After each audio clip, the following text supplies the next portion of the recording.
Hi, this is John Whitaker for the Mathematical Analysis 2 class, and this is our 12th video lecture. And today I want to talk about two theorems at least. And the first one has to do with Riemann integrability of a function f that only has finitely many discontinuities. We've learned earlier that if a function is continuous, then it's going to be Riemann still just integrable. And so this is a theorem that has to do with, well, what if it's not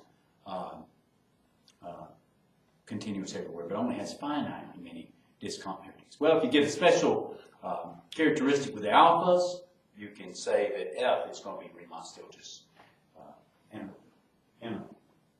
And so here's the theorem. We're going to suppose f is bounded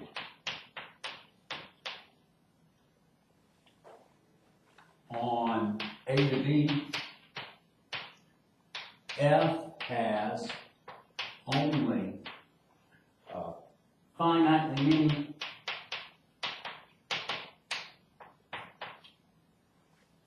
points of discontinuity.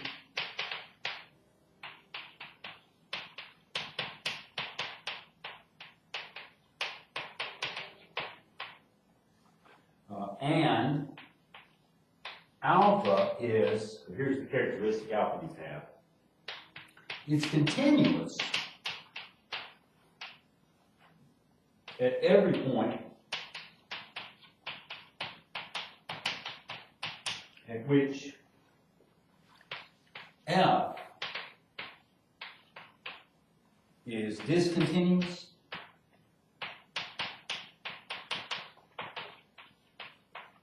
then f is Riemann still just integrable with respect to alpha on A to B. Okay, so we want to prove this theorem.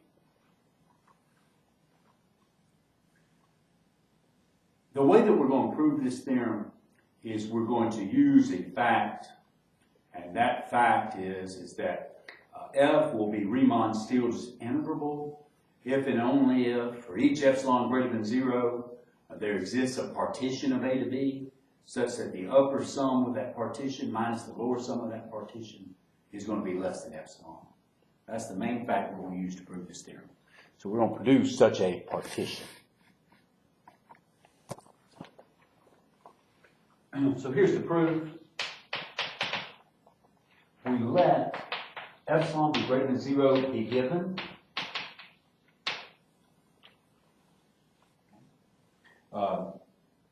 We put m equal to the sup of f of x, and this is over A to B for all x's in A to B. Okay, this sup exists because we're assuming that f is bounded. All right, and we're going to let E be the set of all points at which f is discontinuous.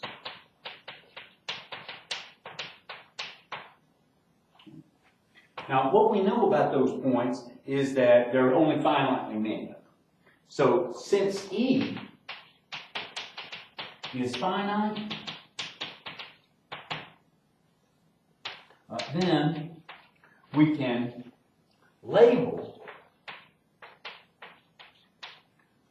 the elements of E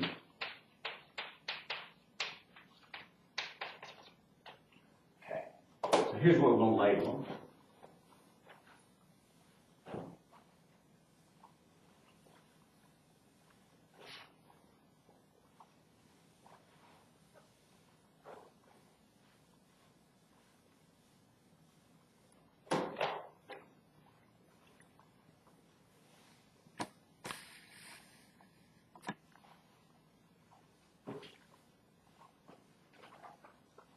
Okay, so they're going to be labeled t sub 1, which is less than t sub 2, which is less than t sub 3, which is less than, we keep going, up to less than t sub r. So we're going to say there's r of them. And now we're going to use the continuity of alpha. So since alpha is continuous at t sub I, and this is for each one of these, I running from 1 to r, then there exists, I'll say, a delta sub I star that's greater than 0, such that for every y element of A to B with the absolute value of y minus t sub I being less than delta sub I star, then, well, the alpha of y minus alpha of ti will be less than, well, anything that I want. Whatever I want is positive here. That'll determine what delta sub I star I pick. But what we're going to want is less than epsilon over, I'm going to say 8mr. Now, we could also say, so for every y element of A to D, with y minus ti being less than or equal to, let's say, delta sub I star over 2, then we'd also have the alpha y minus alpha of y minus alpha of ti. That would be less than epsilon over 8mr. I'm going to kind of restrict the interval for which we're looking about ti. Okay? It can be smaller.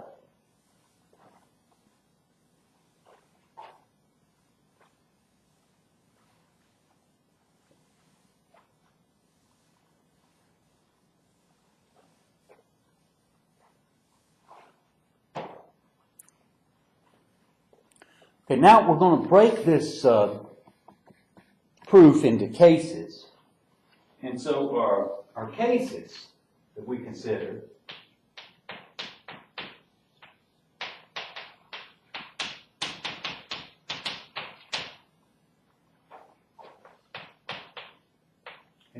they're based on whether or not there's a discontinuity of f at A or B. So here's the 4 cases we'll look at. One is that t sub 1 is equal to A, but t sub r is not equal to B. So what we do is we choose delta sub I small enough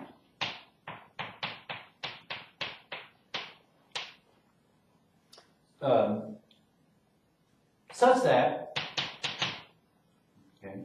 we have the following intervals .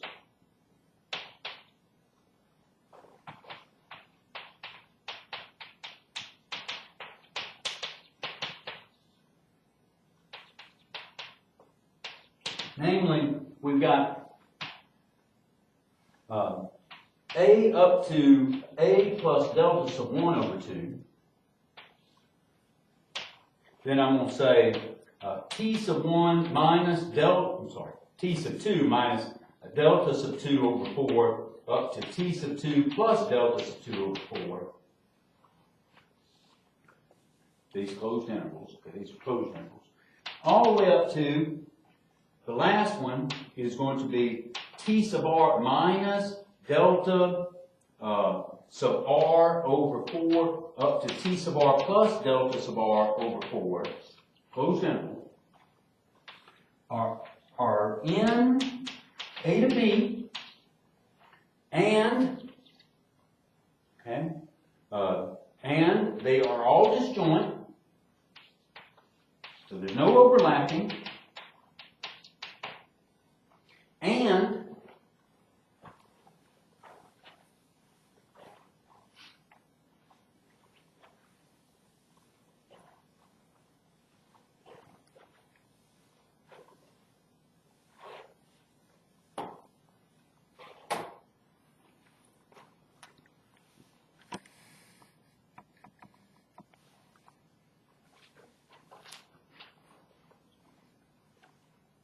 And that for all y,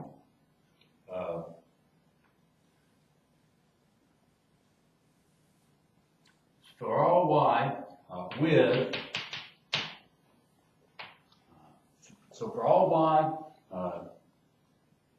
I won't say for all y. What I'll do is I'll say, and alpha sub y minus alpha of t sub I in absolute values will be less than, so here it's going to be less than epsilon over 8mr, and that's true for all y in the ti interval.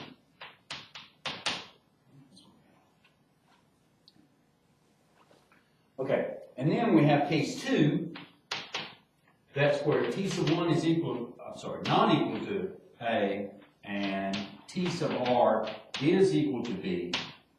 So we choose delta sub I small enough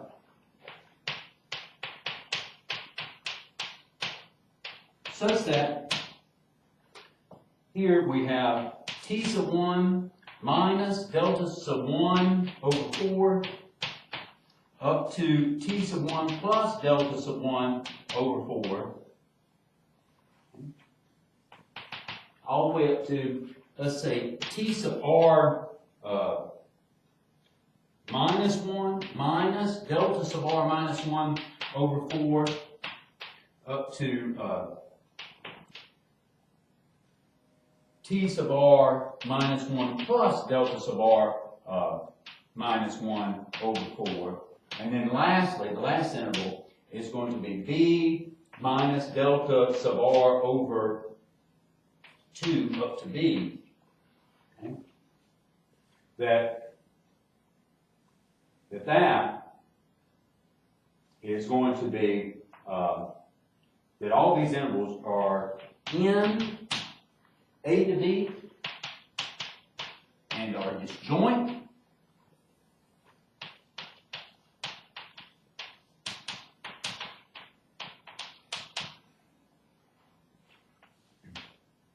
And we also have this same absolute value inequality, that alpha acting on y minus alpha acting on t sub I will be less than epsilon over 8mr, and that's for all y in the ti interval. Okay, so for each y in one of those intervals, that's what we're going to have.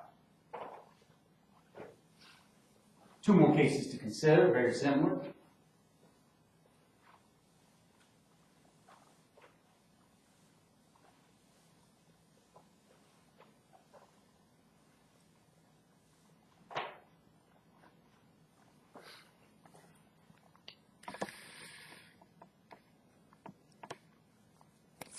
Okay. So in the case 3, we have t sub 1 is equal to a, and t sub r is equal to b, so there's discontinuities at those endpoints. And again, we choose delta sub I small enough such that we have the following intervals.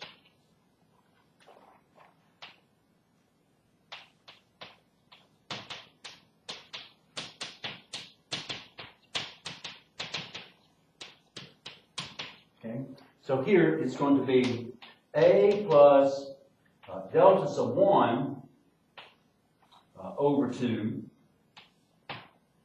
and then we'll say, well, I'll just go on all the way up to, it would be b, let me put in one more. T sub 1 minus delta sub 1, so this would be, this should be t sub 2. Delta sub 2 over 4 up to t sub 2 okay, plus delta sub 2 over 4. we'll keep going this way till the last interval is b minus delta sub r over 2 up to b are all in a to b, and they are all disjoint, so no overlap.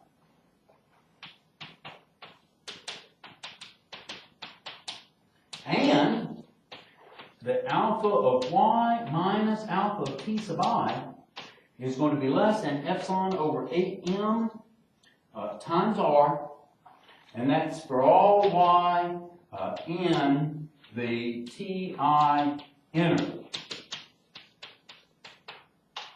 One more case.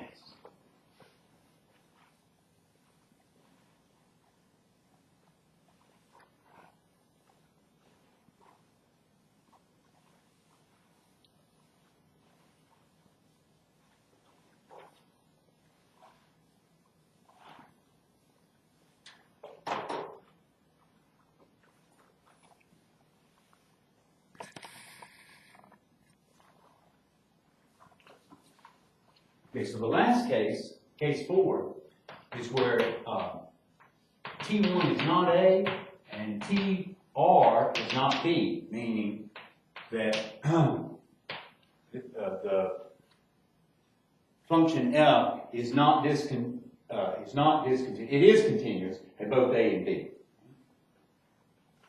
Then we choose delta sub I small enough such that we have the following intervals.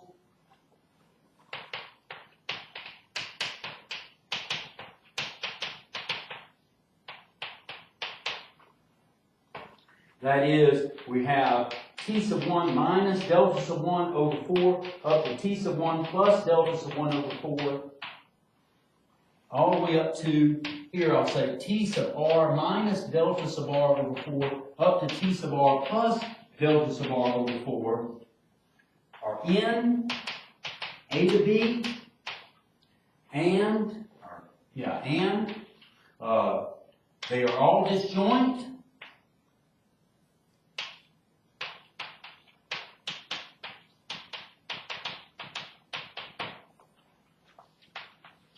And we have the absolute value of alpha of y minus alpha of ti is going to be less than epsilon over 8mr, and that's for all y in each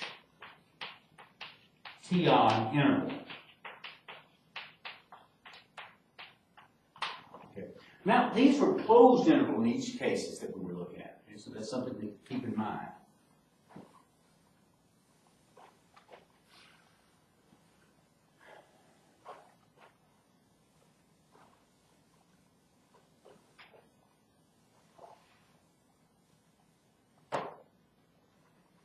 Now, just for notation's sake, because this is pretty notationally tough, what we're going to do is we're going to rename these types of intervals. So if we rename the intervals in the form, let's say uj up to bj, in each case, okay, and note that alpha of bj minus alpha of uj, that's going to, well, it doesn't even have to be an absolute values here because that's positive. It's going to be less than epsilon over 4mr. That can be shown by the triangle inequality. Okay. Now, by removing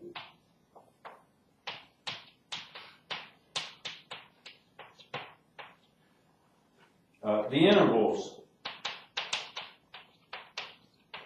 of the form open intervals, so here uj to bj, okay, or let me write something here. Parenthetical expression.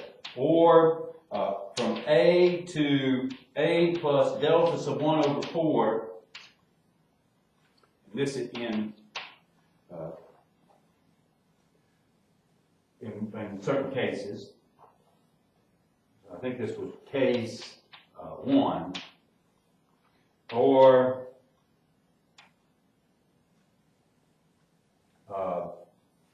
I wouldn't say what case. Okay, so when this is involved, or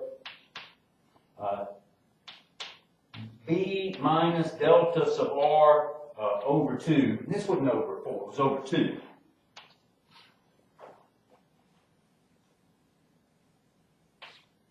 Okay, so we remove those. That wasn't a good interval here. That's to b. And I didn't do that correctly. This should be over. Okay, so we remove those types of intervals. Okay.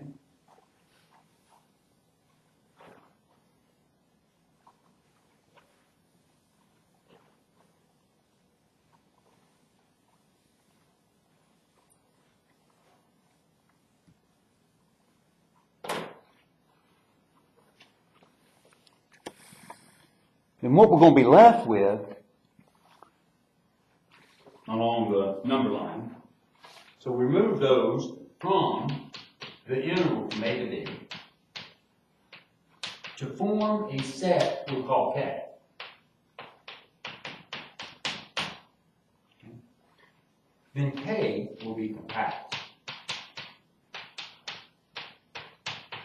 Okay.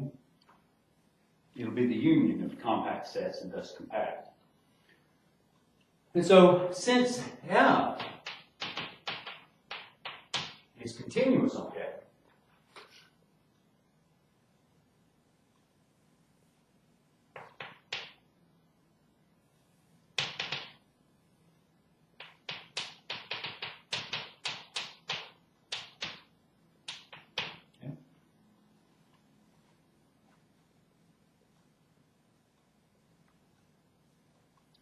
then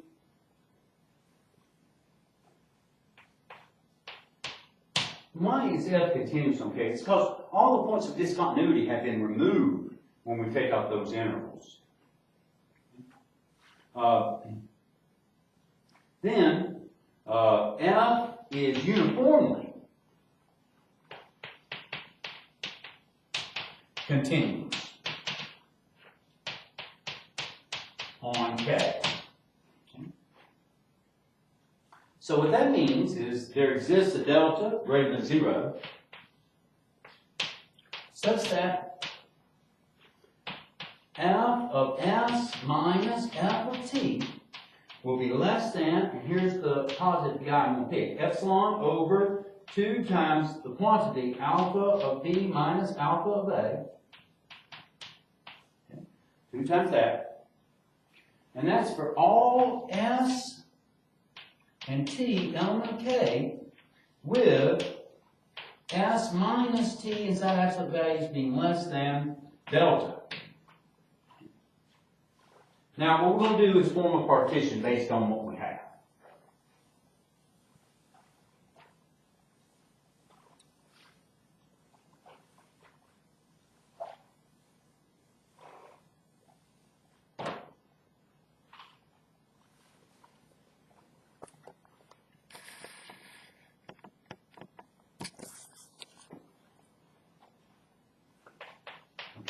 So now form the partition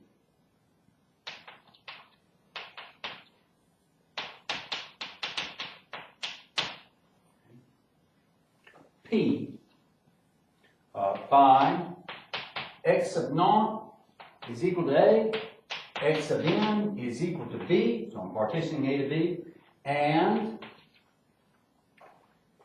all UJs and VJs are in P. Okay. In addition,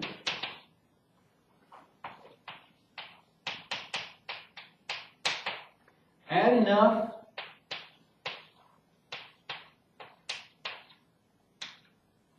call them y sub i's, between the uj's and vj's, okay, such that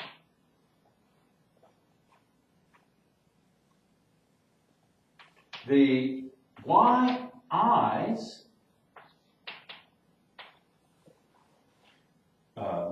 added form a partition.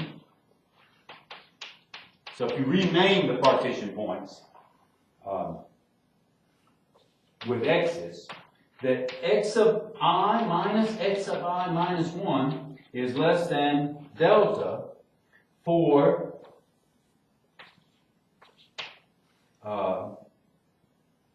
x sub I minus 1, this is for all, or so for, x sub I minus 1 being different than a uj. Okay? So here's the idea. Let me draw a picture here.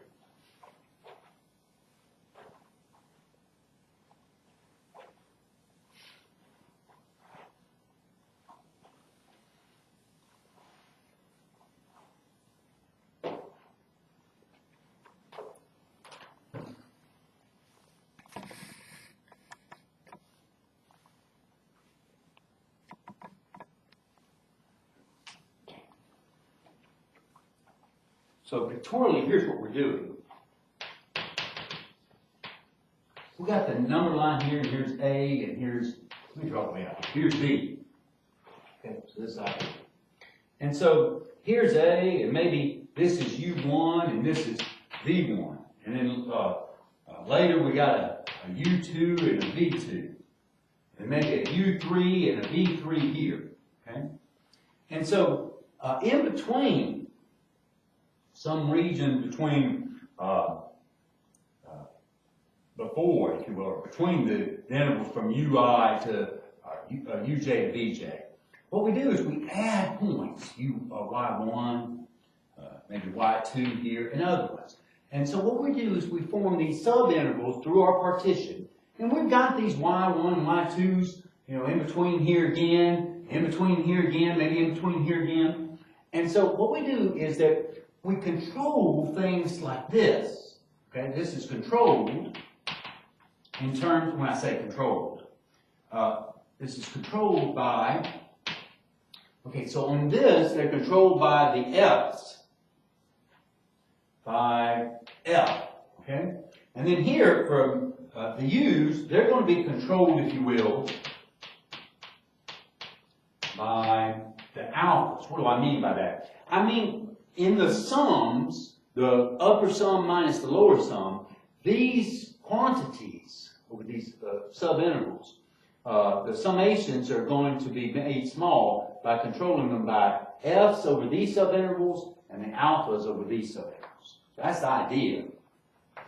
So, getting back to the proof, we note that if you take a look at the maximum f value over one of these subintervals minus the minimum over one of these subintervals, that's definitely less than or equal to 2 times big M, where M was the sup of the absolute value of f of x. Okay? Okay? Now, let us look at the upper sum with this partition minus the lower sum. So the upper sum with this partition with f and alpha minus the lower sum with this partition f and alpha. Okay, so this is going to be equal to the sum. I won't write any indices. Well, okay, I'll write down I running from 1 to n, so kind of arbitrary. And here it's going to be m sub I minus little m sub I times the delta alpha sub I. That's by definition, we can't question it. What we're going to do is break up this sum into 2 different sums.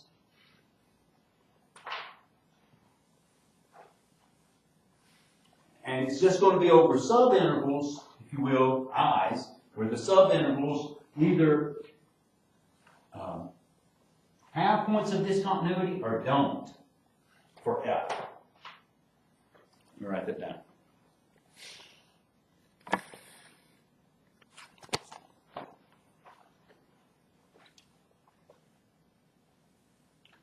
equal to the sum over i's, where x sub I minus 1 up to x sub I contains points of discontinuity.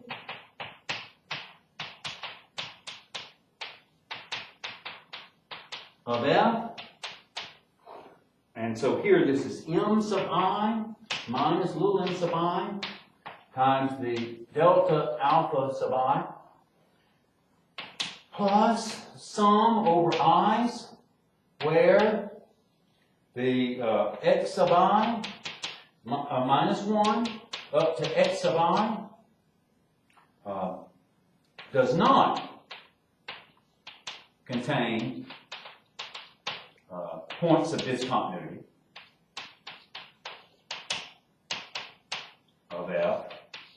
And again, this is m sub I minus little m sub I times the delta alpha sub I. Okay, I've got just enough room to say something here. This is going to be less than or equal to, okay, so this guy is less than 2m, so it's 2m, and then we just have the sum of the delta alpha sub i's,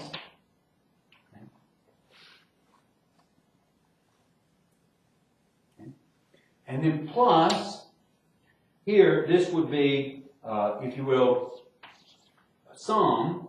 Now, these guys here, okay, they are less than epsilon over 2 times the alpha of b minus alpha of a, that could have been taken out, times the delta alpha sub i's. Okay? All right, now look, here at most, they're going to be R. Well, there's going to be R of these things in this summation. There's going to be R of them because these are the ones that have points of discontinuity. So there's R intervals here. And so this is going to be less than, the first sum is less than or equal to 2m times the sum, and here's what we had. We had epsilon over, I think it was 4mr, and there are these. One R, if you will. Plus this one, the next sum is less than or equal to, okay. And really, this shouldn't be less than or equal to, it's just less than. And this is epsilon over 2 alpha of b minus alpha, it's a 2. Alpha b minus alpha of a. And then times this sum of the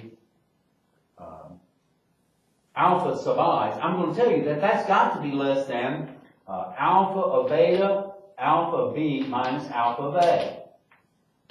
Those cancel. And so this is equal to, well, this would yield, there are of these constant terms, so this is 2m times epsilon over 4m, plus this is epsilon over 2, which equals to epsilon over 2 plus epsilon over 2, which equals to epsilon. So we have produced, okay? I'm sorry, I forgot to move the camera. I got so excited. So let me go back over that. Look, we were looking at these two guys here, and these two sums. I said there are only R of these. So here's what we have written. The first sum, I have the 2m taken out. I'm going to replace the alpha, the delta of alpha sub I by this quantity, okay? Because this quantity is bigger. Still have R. Here in that second sum, I pull out the constant, and the sum of the delta of alpha sub I is definitely less than alpha sub b minus alpha sub a. There are in this sum, so you're adding up a constant R times, it's R times that constant. The R that we have here cancels with this one, and we're just left with epsilon over 4m. Here, this alpha of b minus alpha of a cancels with this one, but with epsilon over 2, it equals to epsilon. So what we have done is we have produced a partition such that the upper sum minus the lower sum was less than the arbitrary epsilon that was given to me. That says f is Riemann-Stieltjes integral on a to b. That's what it says. So that is that proof. Okay. Next, I want to start a theorem, another theorem. And it has to do with the composition of functions, certain functions, being Riemann-Stieltjes integral. Namely,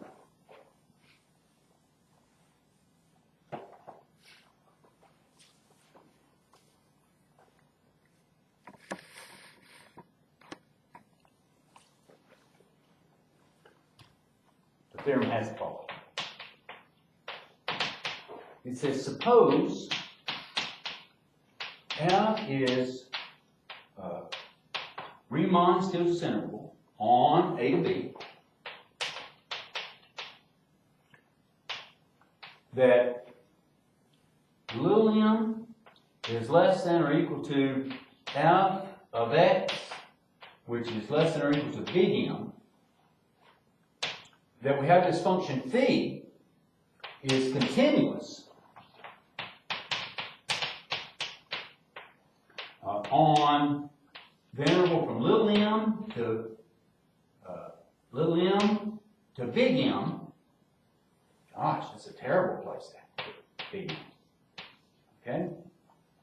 And we're going to define this new function, h of x, to be equal to phi acting on f of x, or phi composed of f of x. And that's defined, h is defined on a to b. Then, h is Riemann-Stieltjes integral with respect to alpha on a to b. That's the statement. We want to prove that. Essentially what we're saying is if you take a function that's Riemann-Stieltjes integral and you apply a continuous function, compose a continuous function with f, that's going to be Riemann-Stieltjes integral. That's what we think. So let's do the proof here.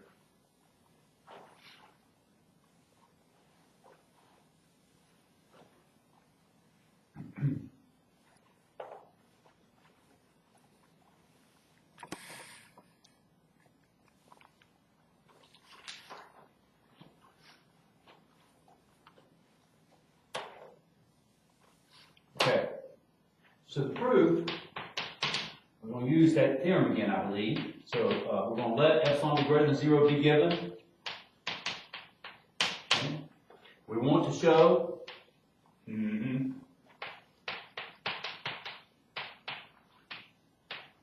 want to show there exists a partition of a to b such that the upper sum with that partition of f and alpha minus the lower sum with that partition of f and alpha, that's going to be less than epsilon. So that, and it's not this, it's h. Okay? H is what I should have written. Because we're trying to show that h is Riemann-Stieltjes integral. And so that by theorem we give it. All right, so first thing we want to use is that since phi is continuous,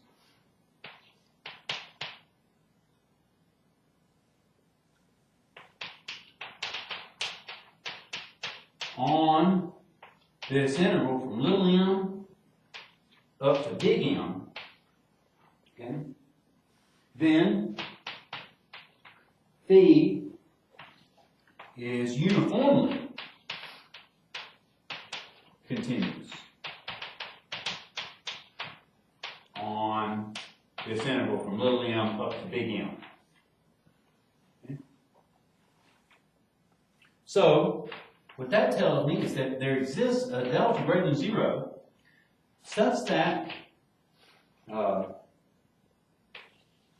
delta is less than epsilon over 4k, where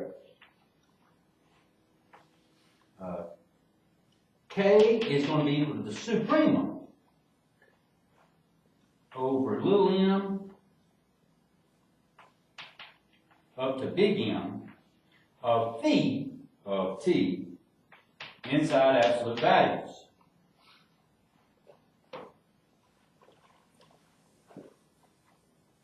So there exists this type of delta.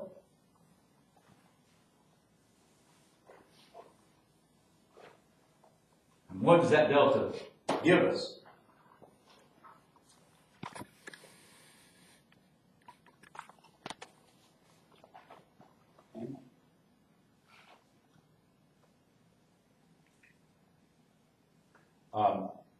And the absolute value of phi of s minus phi of t, that will be less than epsilon over alpha of b minus alpha of a, okay, if the absolute value of s minus t is less than delta.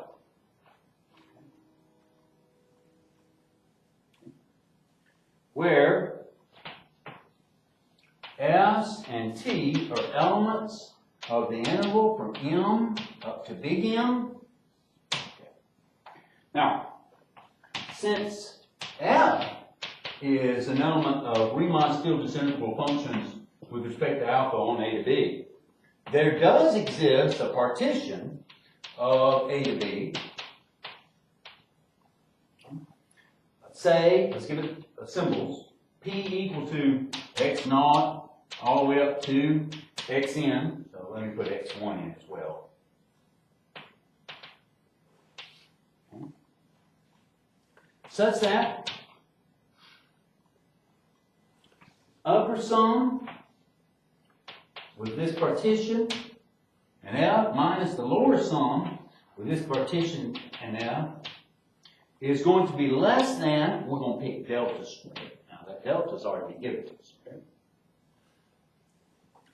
So I need to make some notation when we're talking about these upper sums and lower sums, because we're going to have p and we're going to have f involved, and we're also going to have h involved. So I'm going to let, so m sub I equal to the sup of the f of x, and we're looking at over x sub I minus 1 up to x sub I. And little m sub I equal to the infimum of the f of x's over, again, x sub I minus 1 up to x sub I.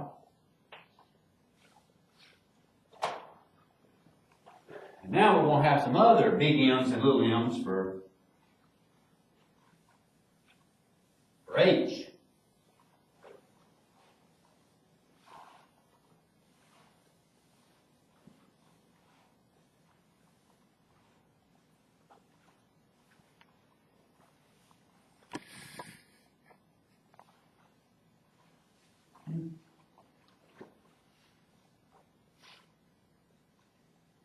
And let big M sub I star equal to the sup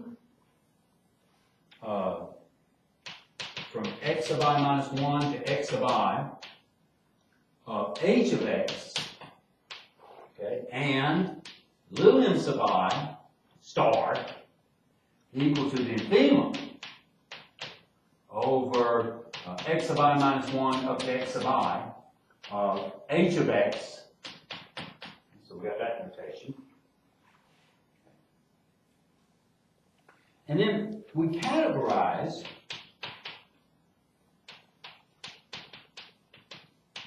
for each I with I between 0, 1, and n.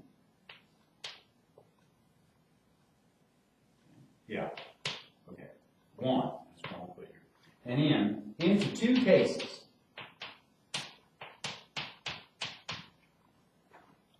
So case 1 is that big M sub I minus little m sub I, so that's for F, okay? That's less than delta, okay? then that's going to force big M sub I star minus little m sub I star, okay, to be less than or equal to epsilon over 2 times alpha of B minus alpha of A.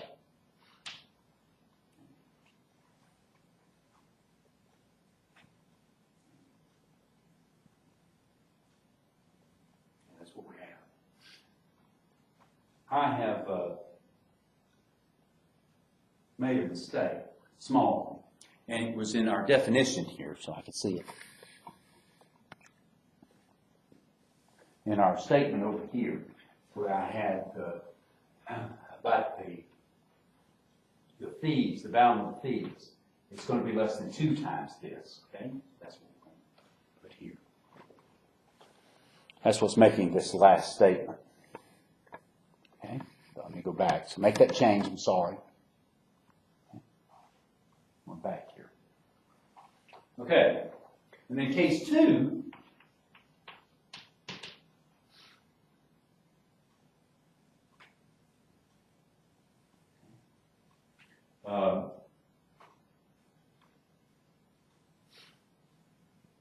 Is that m sub I, big M sub I, minus little m sub I is greater than or equal to delta, then the m sub I star minus the little m sub I, what we're going to do is just say, well, that's delta star. That's definitely less than or equal to 2k, where again, k is equal to the sup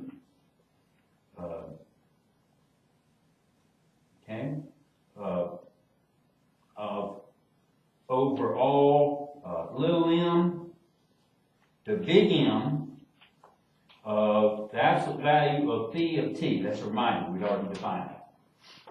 Get out of the way.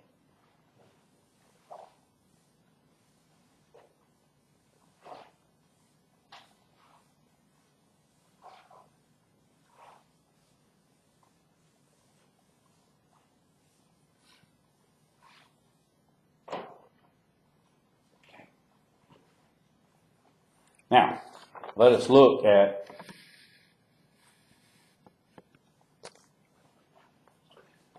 the upper sum minus lower sum with f's. So since the upper sum of this partition of f and alpha minus the lower sum of this partition of f and alpha is less than delta squared, we have, okay, we break these into, this is one sum, okay, so this sum, it would be m sub I minus little m sub I times delta alpha sub I would be less than delta squared, which implies, okay, so here we break this up into 2 sums. So it's the sums over I such that m sub I minus little m sub I is greater than or equal to delta. It's m sub I minus little m sub I times delta alpha sub I plus the sum over I such that m sub I minus little m sub I is less than delta. And this again is m sub I minus little m sub I times delta alpha sub I. Okay, so for this is less than delta.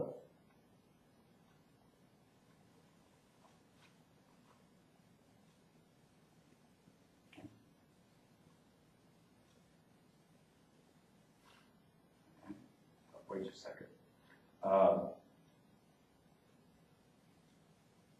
I should say is less than, I should just say this is less than delta squared. Okay? That implies that. And so, thus we have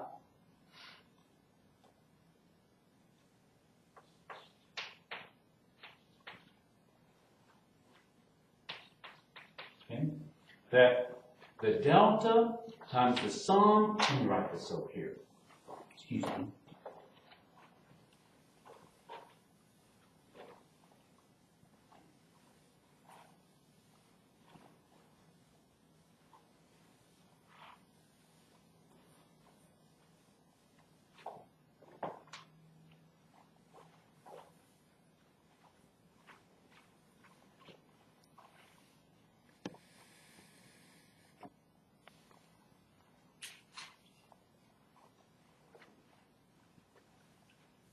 Thus,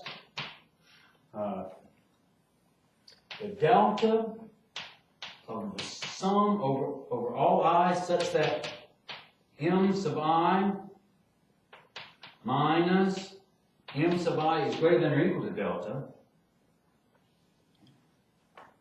is going to be times the delta of alpha I is going to be less than or equal to this sum is I such that m sub I minus little m sub I is greater than or equal to delta of the m sub I minus little m sub I, and that's going to be less than delta squared.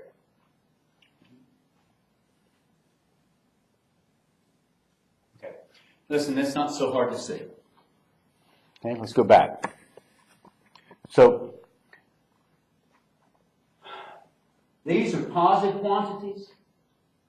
So since I have this summation is less, this addition is less than delta squared, then this guy's going to be less than delta squared.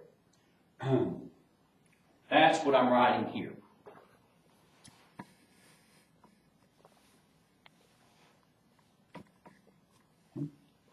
This part is less than delta squared, okay? But this part is bigger than delta, bigger than or equal to delta. And so here, this is smaller. If I replace each one of these by delta, we get smaller. So that's why this is true. Okay. So now, if we look at the upper sum with the partition with h and alpha minus the lower sum with the partition of h and alpha,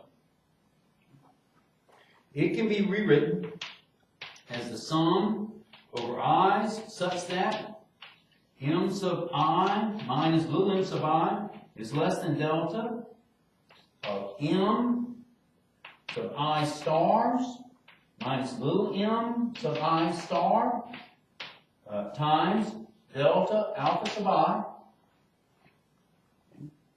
plus the sum over I such that m sub I minus little m sub I is going to be greater than or equal to delta. And here this is m sub I star minus little m sub I star times delta alpha sub I.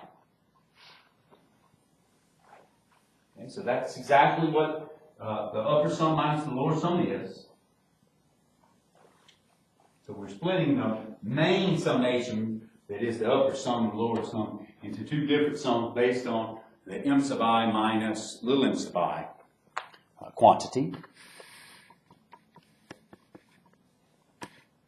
Okay. And then this is going to be less than epsilon over 2 times alpha of b minus alpha of a. That's a constant,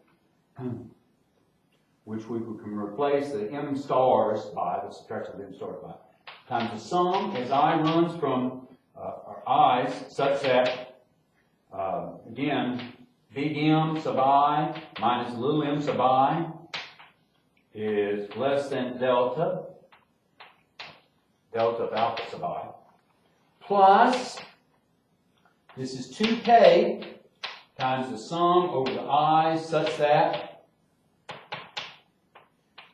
m sub I minus little m sub I is greater than or equal to delta over delta alpha sub I. Now this is going to be less than epsilon over 2 times the quantity alpha of b minus alpha of a. And here, this is going to be less than, it's going to be alpha b minus alpha a, plus 2k, and this is going to be less, this sum is going to be less than delta. Okay. That's what we have here. Okay, and so that's less than, well, this is epsilon over 2 plus 2k, and remember what we let delta be. It was epsilon over 4k, which equals to epsilon. And so that proves this theorem. Thank you, ladies and gentlemen, for your time and patience. That concludes this lecture.